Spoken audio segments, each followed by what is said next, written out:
أعوذ بالله من الشيطان الرجيم بسم الله الرحمن الرحيم ذلك الكتاب لا ريب فيه هدى للمتقين السلام عليكم ورحمة الله وبركاته. സമാരംഭത്തിൽ നാം ഓതിക്കേട്ട ആയത്ത് സൂറ ബഖറയിലെ 3-ാമത്തെ വചനമാണ്. അതിൻ്റെ അർത്ഥം ഇപ്രകാരമാകുന്നു: ഇത് പൂർണ്ണ ഗ്രന്ഥമാണ്, ഇതിൽ യാതൊരു സംശയവുമില്ല. ദോഷബാധയെ സൂക്ഷിക്കുന്നവർക്ക് ഇത് മാർഗദർശനമാകുന്നു. ഈ ആയത്തിൻ്റെ തഫ്സീറാണ് നടന്നു വരുന്നത്.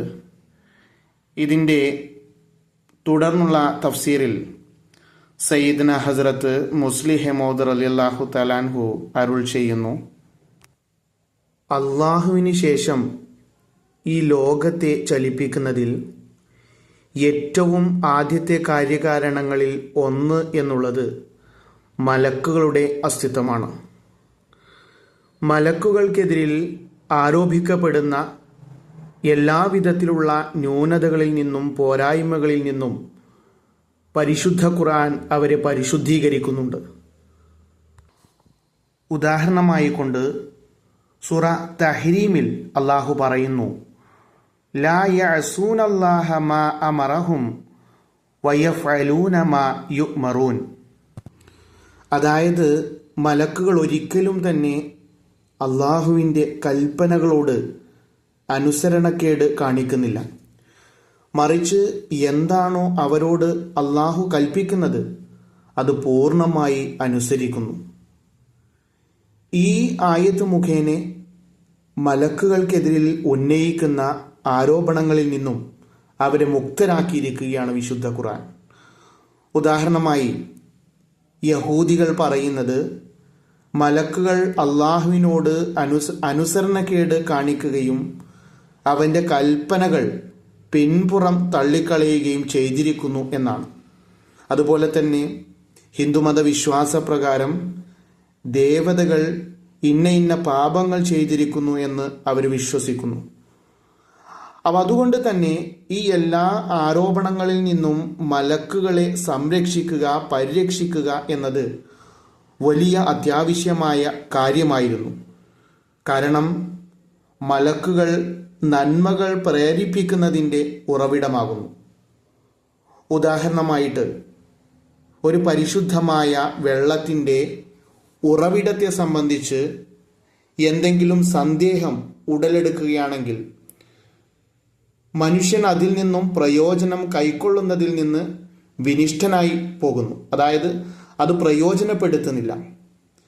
അതുപോലെ തന്നെ മലക്കുകൾക്കെതിരെയുള്ള ആരോപണങ്ങളിൽ നിന്നും അവരെ മുക്തരാക്കിയില്ല എങ്കിൽ അതിൽ നിന്നും പ്രയോജനം കൈക്കൊള്ളാത്ത വ്യക്തിയെ സംബന്ധിച്ചിടത്തോളം നന്മയുടെ വാതിൽ അവന് കൊട്ടിയടക്കപ്പെട്ടിരിക്കുന്നു എന്നുള്ളതാണ്. അതായത് മലക്കുകൾക്കെതിരിൽ ഉന്നയിക്കപ്പെടുന്ന ആരോപണങ്ങളെ അതിൻ്റെ നിജസ്ഥിതി തുറന്നു കാണിക്കുകയും ആ മലക്കുകളിൽ യഥാവിധം വിശ്വസിക്കുകയും ചെയ്യുമ്പോഴാണ് ആ പ്രതിഫലം ഒരു വ്യക്തിക്ക് കരസ്ഥമാക്കാൻ സാധിക്കുകയുള്ളൂ എന്നാണ് മുസ്ലിമോദ് പറഞ്ഞതിൻ്റെ ചുരുക്കം.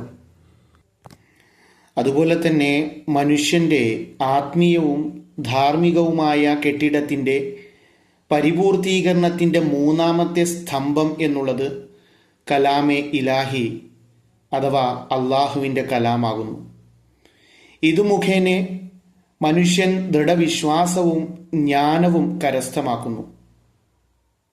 ഇതിനെതിരിലും ആക്ഷേപമുന്നയിക്കുന്നതിൽ അത് വ്യത്യസ്ത മതങ്ങളായിക്കോട്ടെ തത്വചിന്തകളായിക്കോട്ടെ മടി കാണിച്ചിട്ടില്ല എന്നതാണ് വസ്തുത.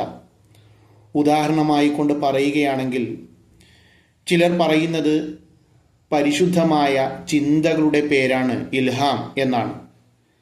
എന്നാൽ വെറും ചിന്തകളുടെ പേരാണ് ഇൽഹാം അഥവാ വെളിപാട് എങ്കിൽ വാക്കുകളാൽ അള്ളാഹുവിൽ നിന്നും സ്വായത്തമാകുന്ന ആ വിശ്വാസത്തിൻ്റെ വാതിലാണ് അവർ കൊട്ടി അടക്കുന്നത്.